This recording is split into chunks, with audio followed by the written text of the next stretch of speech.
My name is Cassandra Bennett. I am 34 years old and I live in Baton Rouge, Louisiana.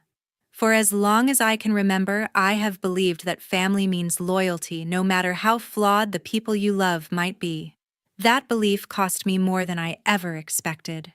For months, I had been paying for every part of my sister's wedding: the lakeside venue, the flowers, the catering, the music, even her bridal robe stitched with golden initials. It wasn't about showing off. It was about love, about proving that we could still act like a family. That morning, while I was getting ready for work, my phone buzzed. It was a message from Clarissa. She wrote, "Hey Cass, we had to make some changes. You're not on the guest list anymore." I froze, staring at the screen, waiting for the punchline that never came. I typed back, "What do you mean?" And her answer arrived almost instantly. "It's just, you eat too much. It's a classy event." The world around me went silent. I could still smell coffee brewing, but the sound was gone. I was the one who had paid for that so-called classy event. I was the reason she had her dream wedding. Yet in that moment, I became an outsider in a celebration I had built. Ethan, my husband, saw my face turn pale and asked no questions. He simply said, "This time, don't stay quiet." I looked at the message again. My reflection faint on the phone's surface, and whispered to myself, calm but certain, "If I'm not invited, neither is my money." Before we go further, tell me in the comments what time it is where you're watching and which city you're in. It helps me see how far this story of family and betrayal has spread. It started quietly, the way most betrayals do, with a single phone call during my lunch break. I was halfway through a salad at my desk when my phone lit up with a name I hadn't seen in months: Clarissa. Her voice came through soft and sweet, polished in the way people sound when they want something. "Hey, Cass, I was wondering if you could help me out a little," she said. "Just a few small things for the wedding." I asked what kind of small things, and she laughed lightly. "You know, venue deposits, the catering quote. Maybe some decorations. I'll pay you back once everything settles." She spoke as if money was just air, something that floated and came back on its own. I wanted to believe her. She sounded so sincere, almost like the little sister I used to cover for when she'd sneak out. But this time it wasn't about late-night concerts. It was about thousands of dollars. That evening I told Ethan about the call. He looked up from his glass and said, "A little help usually turns into a lot, Cass." I smiled, brushing it off. It's her wedding. She deserves something special. He gave that quiet nod of someone who already knew how this would end. 2 nights later, my mother Margaret called, inviting me to dinner, a rare gesture which immediately made me suspicious. The restaurant she chose was one of her favorites in downtown Baton Rouge, the kind where the lighting was dim and the air conditioning too strong. As soon as I sat down, I knew exactly why she'd asked me there. She smiled warmly. "You know how much this wedding means to your sister?" She began slicing her food neatly. "She's young, and all this planning can be overwhelming. Maybe you could take a bit off her plate." I stirred my drink. "She already asked me to handle the venue," I said. "Perfect," she replied too quickly, pretending to sound grateful. She mentioned the lakeside one. "It's lovely, isn't it?"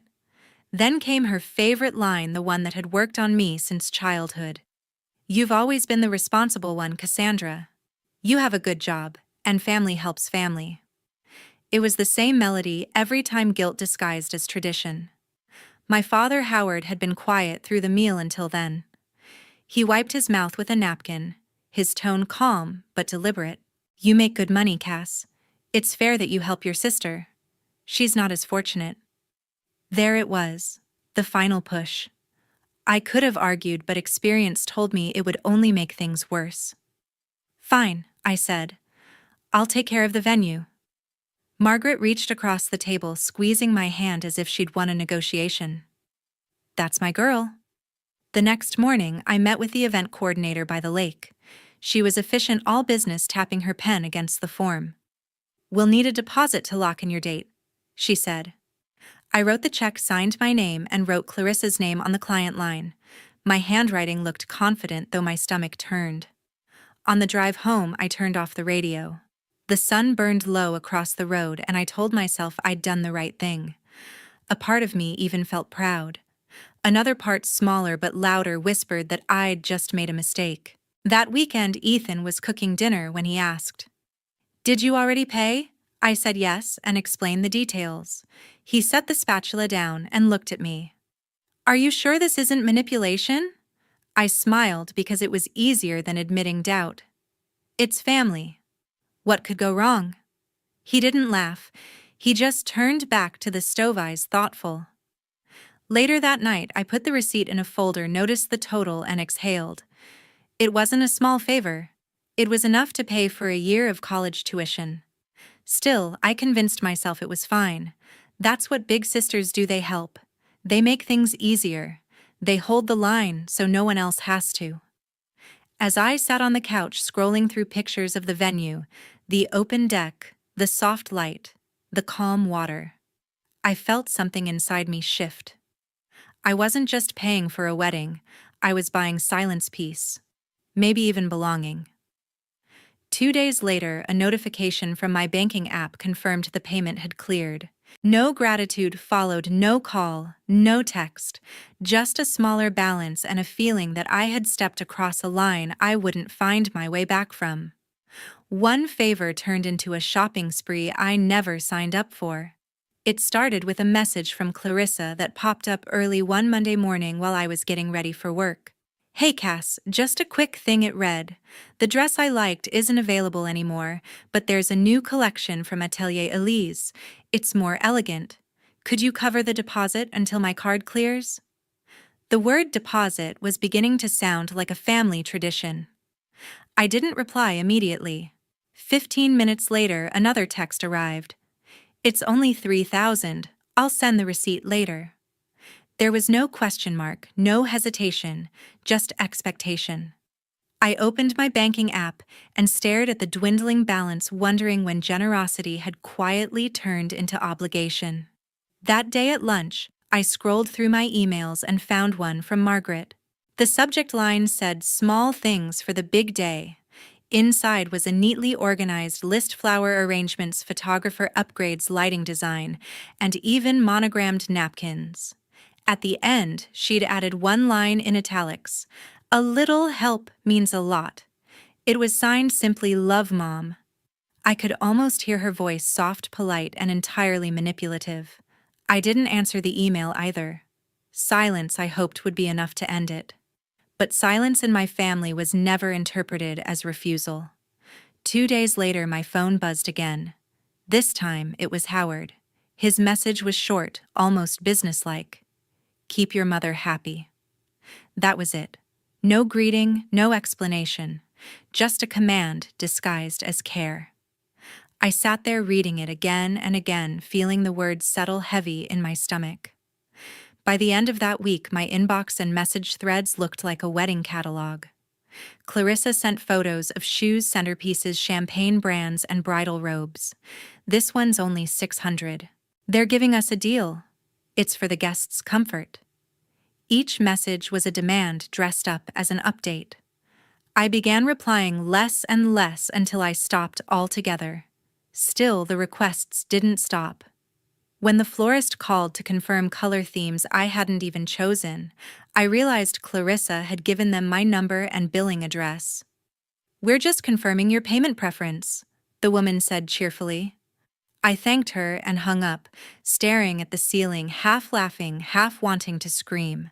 They had turned me into an invisible sponsor, the kind who funds dreams without being invited to witness them. That evening, I sat at the kitchen table with Ethan, receipts spread out in front of me like fallen leaves. "You're their safety net," he said quietly. "Not their sister." I frowned, tracing the numbers with my finger. "I just want things to go smoothly," I murmured. He leaned back. "Smooth for them, or peace for you?" I didn't answer. There was something humiliating about realizing how easily love could be mistaken for permission. My parents had taught me that family meant giving, but they never explained when to stop. Every request came with an undertone of guilt. If I refused, I was selfish. If I agreed, I was dependable. Somewhere along the way, dependable became convenient. At night, I would check my phone compulsively, dreading new notifications. Clarissa's name appeared more than anyone else's in my recent messages. She'd send a link to a new string quartet, then a discount code for videographers, then a voice memo giggling about how everything's coming together so beautifully. I began ignoring her texts, hoping she'd notice. She didn't. The next morning, she sent a reminder about catering costs since we're finalizing menus today. The total expenses had crossed $15,000 by then. I knew because I tracked every transfer in a spreadsheet, not because I expected repayment, but because it was the only part of this circus I could control. When I told Ethan the number, he exhaled slowly, like someone watching a slow-motion crash. Cass, you realize they see your money as part of the budget, right? Not as a favor. I laughed, but it wasn't funny. It's just until the wedding's done, I said, the lie sticking to my throat. Later that night, while sorting through my emails, I found another message from Margaret. I forgot to include the band retainer, it said. Attached was a PDF invoice. Below it, another line: Clarissa's lucky to have a sister like you. The words glowed under the screen light, sugar-coated and sharp. I closed the laptop without replying. For the first time, I realized that none of them had said thank you. Not once. On Saturday, while Ethan was mowing the lawn, I checked my account again. Nearly $20,000 gone. $20,000 for a wedding that wasn't mine, for a family that treated generosity as duty. I stared at the screen until the numbers blurred. Then I closed the app, placed my phone face down, and sat in the quiet hum of the air conditioner. I waited for regret to come, but it didn't. Only exhaustion, did the kind that doesn't show on your face, but settles somewhere deeper behind your ribs, where patience turns into something heavier. I knew something had shifted. The line between kindness and self-erasure had vanished, and I had been the one to blur it. The message that ended it all came 2 weeks before the wedding. It appeared in the family group chat while I was at work, between emails and half a cup of coffee gone cold. Adults only. Dress code, elegant and minimal, the message read. Sent by Clarissa, complete with sparkles and heart emojis. Beneath her cheerful tone was something colder, something that didn't match the warmth of the emojis. I scrolled through the thread and froze. My name was missing from the guest table chart she had attached. The file was color-coded: family in gold, friends in blue, vendors in gray. I was nowhere. At first, I thought it was a mistake. I typed, "Did you forget to add me?" then deleted it. Typed again. "Clarissa, can you check the list?" then erased that too. Finally, I called her. She answered after 3 rings, her voice sweet but distant. "Hey Cass, what's up?" I tried to sound calm. "The guest list you sent, my name isn't there." A pause too long to be polite. "Oh," she said, almost relieved that I'd noticed. "Yeah, about that. We had to make some changes." I waited for an explanation. "You know the vibe of the event. The photos have to look cohesive. And well..." She trailed off, then delivered it cleanly, like a line rehearsed too many times. "You'd ruin the photos, Cass." For a second, I didn't understand. The words didn't fit together. "Excuse me." She sighed, that soft exhale she used when pretending to be patient. "It's just, your style's a bit loud, and this is a minimalist theme. It's nothing personal." I almost laughed. "Nothing personal. You're uninviting me from the wedding I paid for." "You're overreacting," she said quickly. "It's one day. Don't make it about you." Then the line went dead. I stared at my reflection in the black phone screen. There's a special kind of silence that follows humiliation, the kind that rings louder than noise. 10 minutes later, another message came in, this time from Howard. Just 4 words. "Don't start drama. Let it go." No greeting, no punctuation. It was like he'd been waiting for this moment, as if peace in the family depended on my surrender. I didn't reply. That evening, while I was driving home, the phone rang again. Margaret. I almost didn't answer, but curiosity won. Her voice came soft heavy with the pretense of diplomacy. Cass, honey, let's not embarrass the family, okay? Embarrass them, I repeated, gripping the steering wheel tighter. Mom, I've been paying for this wedding for months. She inhaled sharply. And we're all grateful, but this is Clarissa's special day. She has her vision. You know how artistic she is. So artistic she erased her own sister. Oh, Cass, don't be dramatic. She said, her patience thinning. You know how things look on social media these days. People judge. You wouldn't want to make her uncomfortable. I almost missed a turn because my hands were shaking. She's uncomfortable with my existence, I said. There was a pause, then that familiar tone she always used to end conversations she didn't want to have. Let's not do this. It's only one day. Be the bigger person. Then she hung up. When I got home, Ethan was in the kitchen stirring a pot of soup. He turned when he saw me, reading the expression on my face before I said a word. They did something, didn't they? I nodded, dropping my phone on the counter. Clarissa uninvited me. Said I'd ruin the photos. He blinked slowly, the kind of disbelief that had already run out of surprise. And your parents? Told me not to make a scene. He leaned against the counter, arms crossed, eyes dark with quiet anger. So they erased you, and you're still paying. I didn't answer right away. My throat felt tight, like every unsaid word was pressing against it. The sound of the soup bubbling filled the silence. Finally, I said, maybe they'll realize how cruel this is. Ethan shook his head. People who erase you don't realize it, Cass. They just expect you to keep funding the fantasy. His voice was calm, almost too calm. That night, I sat on the couch scrolling through the wedding updates again. The group chat kept pinging, Clarissa posting mock-ups of table settings, my mother reacting with hearts, my father liking every message. I was invisible in real time. My contributions, my name, my effort, all deleted neatly like they had never existed. I stared at the last photo Clarissa sent, the white floral arch by the lake, the same one I'd booked and paid for. My reflection shimmered faintly on the screen, the only proof I was still part of this story. I closed my eyes and a thought settled with terrifying clarity. I had built their celebration, and they had built it on top of me. I picked up my phone, scrolled to the banking app, and hovered over the last scheduled payment for catering. My pulse steadied. If I was out, my money was out too. The morning of her wedding in Baton Rouge felt unnervingly quiet, a stillness that carried the weight of something waiting to break. Light crept through the blinds as I sat at the kitchen table, laptop open, a cooling cup of coffee beside me.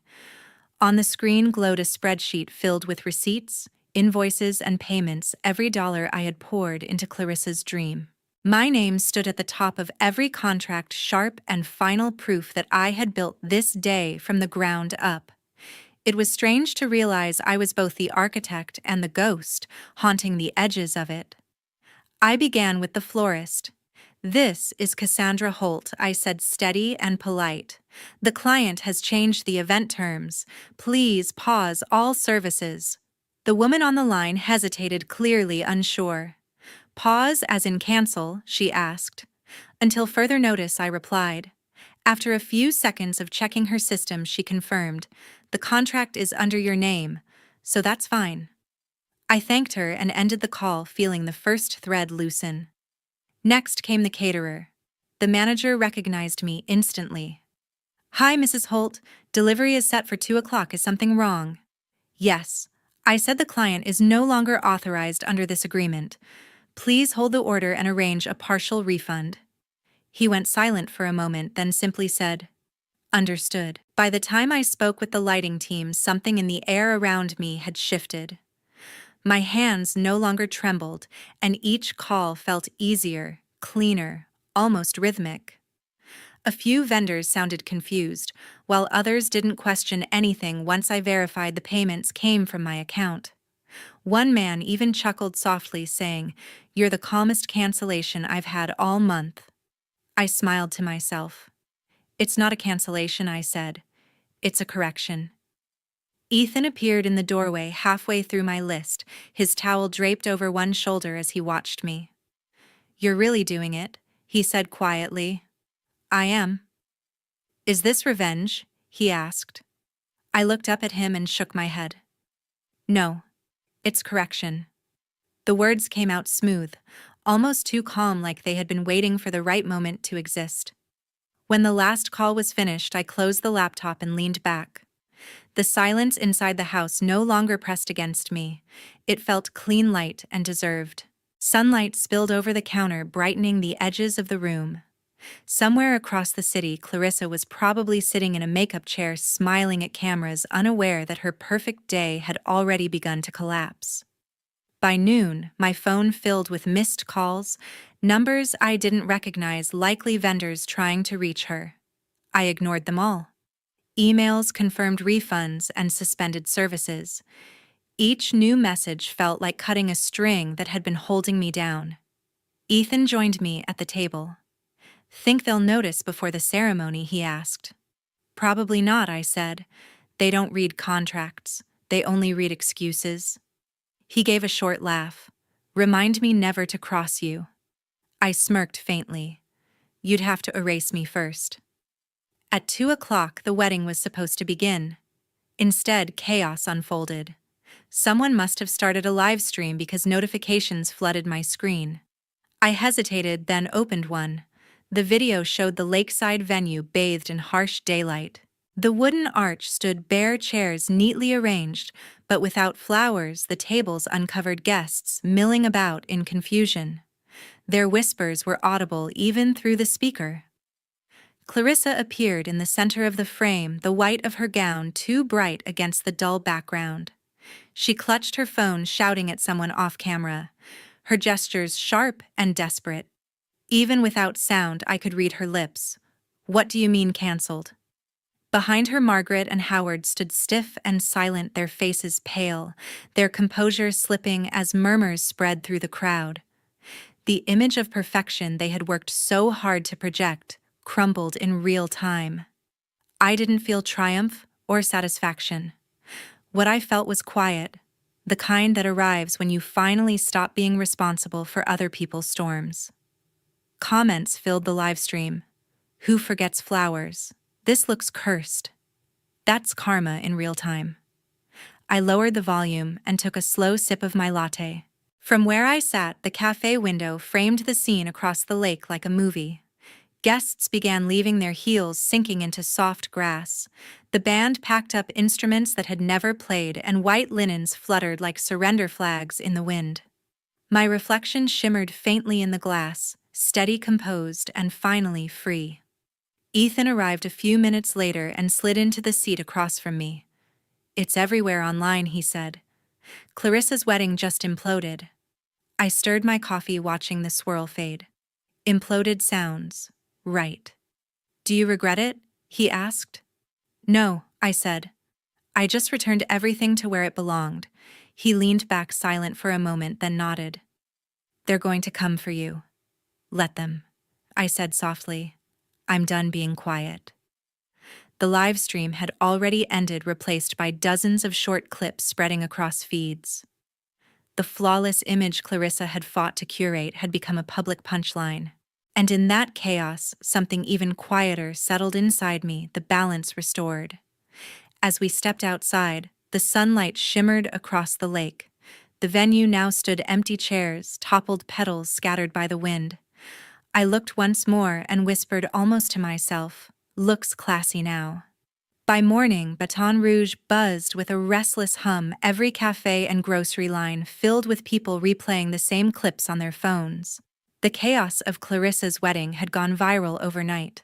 Local radio hosts debated what went wrong while news anchors narrated the scene as if it were a documentary about hubris. I woke up to a flood of notifications, but none from my family. Instead, Clarissa's post appeared first.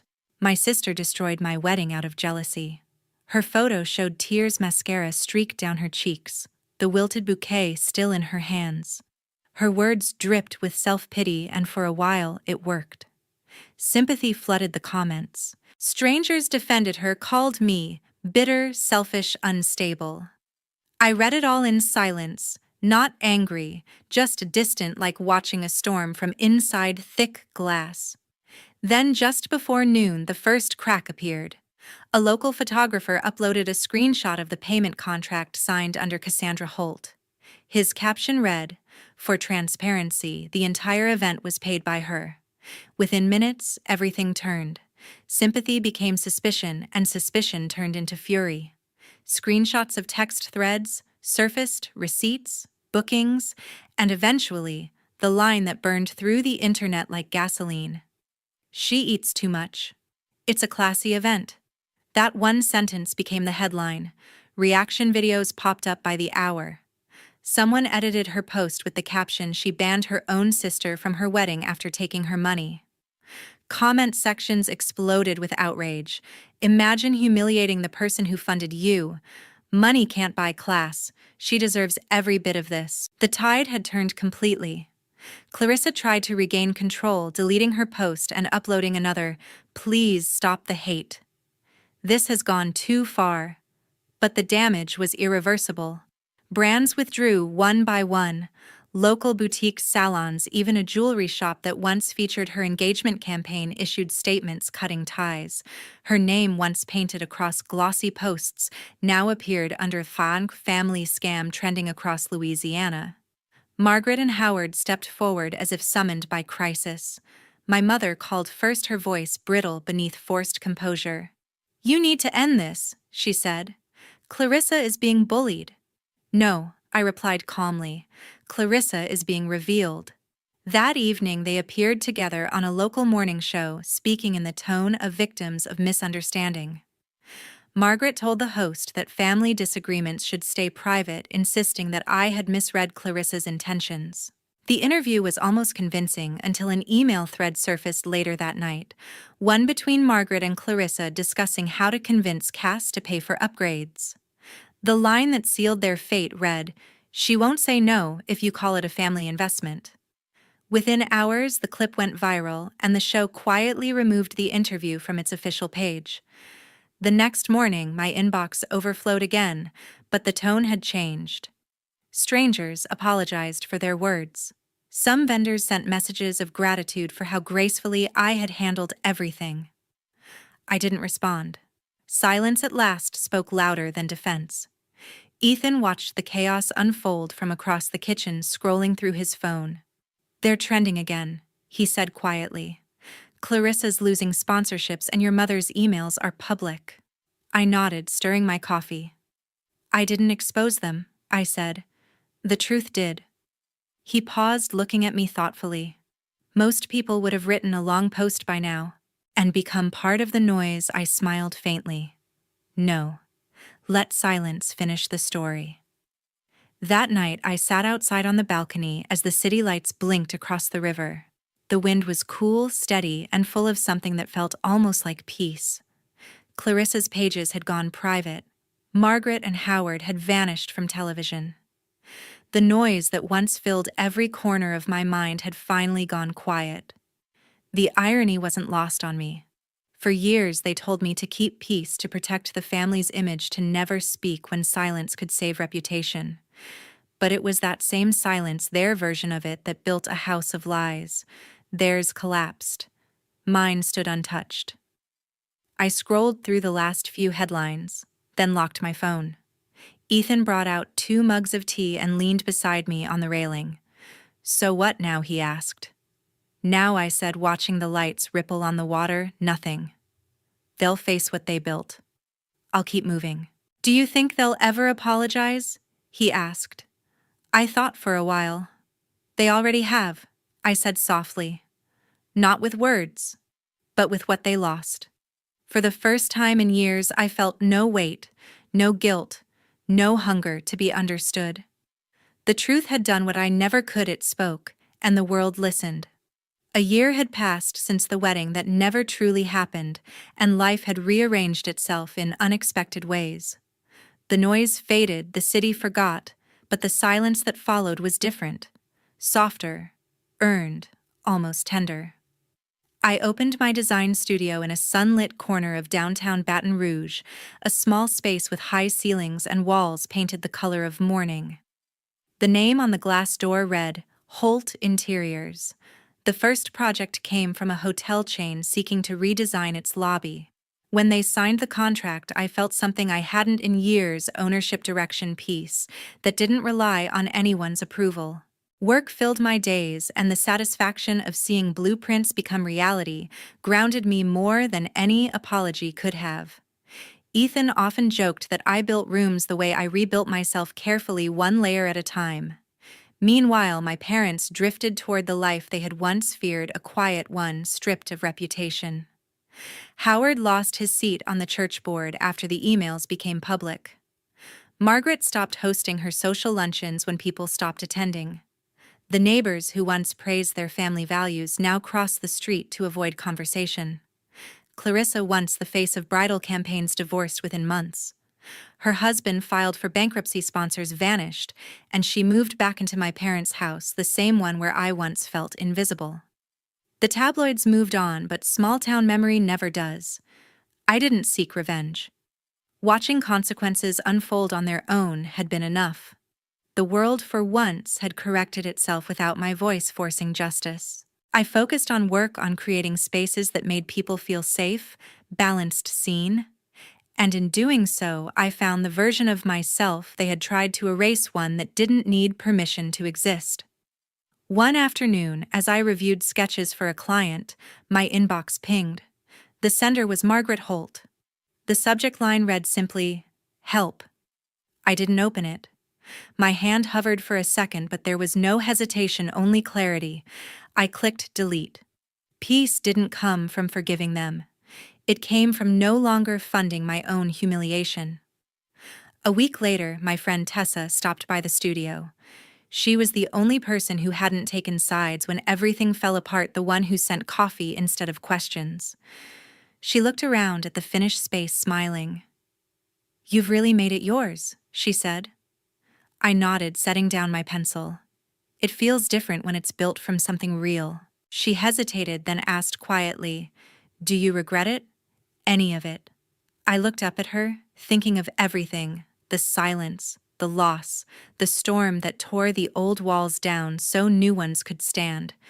"No," I said finally. "I stopped funding my own humiliation. That's the one payment I'll never make again." Tessa smiled a small, knowing smile and left without another word. Some friendships don't need explanations. They just hold space for truth. That night, I sat at my desk, camera on, recording the final words of a story I hadn't planned to share, but felt compelled to close properly. The red light blinked steady. Family can break you when you forget your boundaries. I began, my voice even, quiet but certain. Kindness without limits isn't love, it's surrender. And sometimes walking away isn't cruelty. It's the only way to make peace last. I paused, letting the silence breathe for a few seconds before continuing. Thank you for listening till the end. Share your thoughts. Would you have done the same?